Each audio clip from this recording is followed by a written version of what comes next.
नमस्कार विद्यार्थी मित्रांनो आणि पालकांनो. गुरुद्रोण सायन्स अकॅडमीच्या या डिजिटल न्यूज हंटवरती मी तुमच्या सर्वांचं स्वागत करतो आहे. बातमी महत्त्वाची आहे आणि ती बातमी आहे काल 21 जून 2026ला झालेल्या नीटच्या परीक्षेच्या संदर्भात. तुम्हाला सर्वांना माहिती आहे की काल देश पातळीवरती अतिशय महत्त्वाची परीक्षा घेण्यात आली.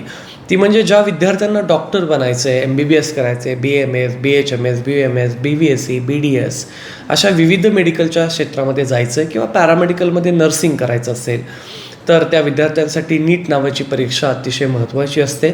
या नीटच्या परीक्षेचा पेपर 2 भाग काल झाला, कारण पहिला पेपर कॅन्सल करण्यात आला होता. NTA त्या संदर्भात आपल्याला नोटिफिकेशन्स दिले होते.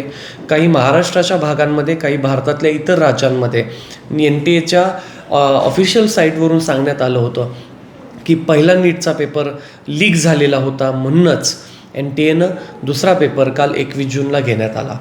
कालचा जो हा पेपर झाला तो अतिशय कडक सुव्यवस्थेमध्ये सुरक्षा देऊन झालेला होता. त्याच्यामध्ये स्वतः देशाचे केंद्रीय गृहमंत्री अमित शहा यांनी लक्ष घातलेलं होतं. NTAच्या आणि अमित शहांच्या दिल्लीमध्ये अनेक बैठका झाल्या. मोदींनी स्वतः त्याच्यामध्ये लक्ष घातलं आणि कालची झालेली परीक्षा अतिशय स्ट्रिक्ट पद्धतीनं घेण्यात आली. त्याच्यामुळे कुठलीही अडचण त्याच्यामध्ये आलेली नाही. त्यामुळं कालच्या पेपरप्रमाणे 22.7 लाख विद्यार्थ्यांना नीटचा हा पेपर त्या ठिकाणी दिला. त्याच्यातले 81% मुलं ही रेग्युलरची होती. 17 ते 20 वयोगटातली होती, ज्याच्यामध्ये 1 रिपीटर, 2 टाईम रिपीटरवाली होती. त्यानंतर 17% मुलं ही 21 ते 24 वयोगटातली होती. या संदर्भामध्ये नोटिफिकेशन आपल्याकडे आलेलं आहे की टोटल 22.7 लाख मुलं बसली. त्याच्यामध्ये मुलींची संख्या होती 13.3 लाख एवढी मुलींची संख्या होती, तर मुलांची 9.5 लाख एवढी मुलांची संख्या त्या ठिकाणी पेपर देताना कालच्या 21 तारखेला आपल्याला पाहायला मिळाले. जे फ्रेशर मुलं होती, त्याच्यानंतर रेग्युलर मुलं आपण त्याला म्हणतो, त्यानंतर 1 टाईम रिपीटर, 2 टाईम रिपीटर अशांची संख्या 81% एवढी होती. 21 ते 24 वयोगटातली मुलांची संख्या ही 17% होती. तर 35पेक्षाही जास्त वय झाले पण नीटचा पेपर दिला असे अक्रॉस द नेशन 4133 जण आहेत की ज्यांनी नीटचा पेपर दिला आहे. त्यामुळं डॉक्टर बनण्याची इच्छा अगदी 35 पारपर्यंत आपल्याला त्या ठिकाणी पाहायला मिळते की अशी सुद्धा लोक त्या ठिकाणी इंटरेस्टेड आहेत तो पेपर देण्यासाठी. जर आपण स्टेट वाईज बघायला गेलं तर सगळ्यात जास्त उत्तर प्रदेशमधून मुलांनी पेपर त्या ठिकाणी दिलेला आहे. UPमध्ये 3.6 लाख मुलांनी पेपर दिला. 2 नंबरला आपल्या महाराष्ट्र राज्याचा त्या ठिकाणी नंबर लागतोय. महाराष्ट्रातले 2.2 लाख विद्यार्थ्यांनी काल पेपर दिला. 3 नंबरला कर्नाटक आहे 1.5 लाख.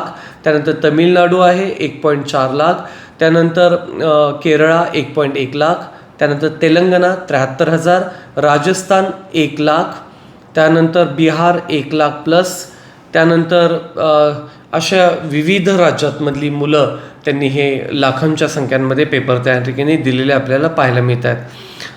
इंग्लिश लँग्वेज ज्या मुलांनी प्रिफर केली असे 18.1 लाख विद्यार्थी आहेत की they would preferred the English language, English mode of a language for giving the NEET exam.